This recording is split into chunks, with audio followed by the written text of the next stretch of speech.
guys, welcome to this week's episode of Cooking with Connie. We are going to make a breakfast Danish type thing. It's a gluten-free cheesecake brioche bun. So we're going to use some different ingredients today because we're going to use some psyllium seed husk, which sometimes when you're doing breads and they're gluten-free, the psyllium seed kind of helps with that. So what I've done is I've got my psyllium seed husk and I've added my half a cup of hot water to make a psyllium gel. So that's in that. Then over here I've got tapioca starch, which we know about tapioca starch. We use that in our Connie's baking mix. We've also got a new flour that we're using. It's called millet flour. And of course I got all my stuff at the bargain center because they've got the best prices around. And then we have a little oat flour in this flour mixture. I've also added 2 or 3 tablespoons of monk fruit allulose to it. And I have put my instant dry yeast, because you can put that right into your powder. You don't have to activate it. And we've used a little bit of baking powder in there. And the original recipe called for xanthan gum, and I'm trying to stay away from that. So I put just a little bit of arrowroot in there, which is going to help with kind of getting us that stickier hold together thing. I have got my whole milk here. And we're going to put the whole milk in with the psyllium husk, and then we're going to also put our egg in there. So we're going to put an egg in it. We're going to mix all this stuff together with 2 tablespoons of our avocado oil. And then we're going to add that to our flour mixture to make our dough.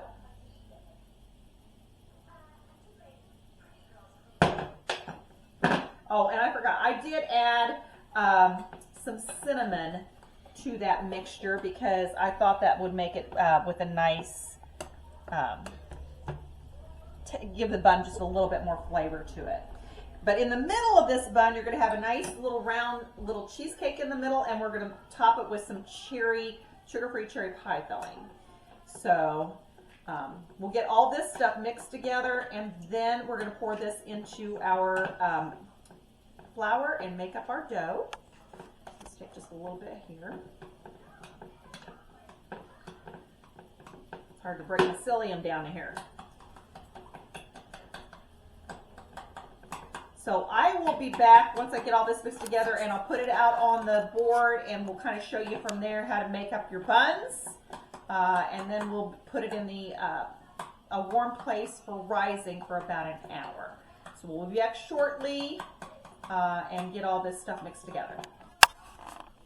Okay guys, so here we're back, and what I ended up doing with my psyllium seed husk mixture, I went ahead and threw that in the NutriBullet and whipped that up to make it a little bit smoother because it was getting hard because of the gel to get it to combine together. So this turned out beautifully. So we put it into the flour mixture, and then this is the dough we end up with.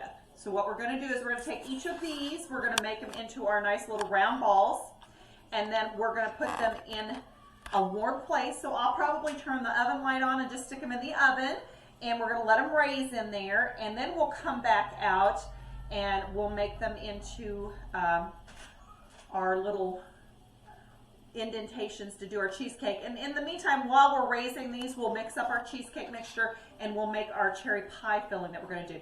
But I do a lot with regular bread dough, and this stuff feels pretty good.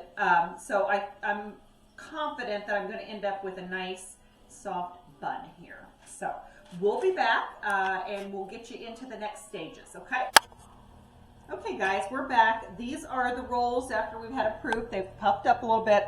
So what I've done is I've just taken my measuring cup and I've made an indentation in the middle of it, and now we're going to fill it. So this is just basically cream cheese. I softened it for about 30 seconds, so it was just easy to stir in my monk fruit and vanilla. That's all this is. Then we have got some sugar-free homemade cherry pie filling here, or if you wanted to, these are really nice jellies that I get at the Amish store that are sweetened with fruit juice. They have no sugar added to them. So there's a grape, there's a jelly, they've got all different kinds there. So you could use that to put on top of this. So whatever you want to do is fine. So we're just going to go ahead and do this first one. So we'll give us a nice little scoop of our cream cheese there. And then I'm going to do the cherry pie filling because I love me some cherries. All right, put a nice little scoop of that. Then we've just got an egg whipped up, and we're going to just brush our sides to wash it. I don't really know what the purpose of this is. I think it helps it to brown better, but I don't know for sure. All right. And then we've got a mixture here that's got Connie's baking mix with some butter and some golden monk fruit. And I've just crumbled that up with my hand. So we're going to put like a crumb topping on top of this. And we'll do that with each one of these. And then we're going to pop this in the oven. The oven is preheating to 375 degrees. And then we'll bake it for 20 to 25 minutes until it's done the way that we want it to be. So that's kind of how we're going to go with this. And we'll be back with our finished product in just a few minutes. Okay guys, this is our finished product. Look how yummy that, and these are going to be delicious. So these would reheat really well for your breakfast, 45 seconds or less in the microwave. Just make sure you don't put them in there too long. This one we put the cherry topping on it, but again I said you could easily top them with one of the sugar-free jams. These have no sugar added to those. So these are our brioche buns, gluten-free, sugar-free, and yummy. So remember, check out Cooking with Connie for all your gluten-free, sugar-free cooking needs. Remember, like, share, subscribe. We're up to 813 subscribers, so keep on telling your friends about us. And remember this week, make some good choices.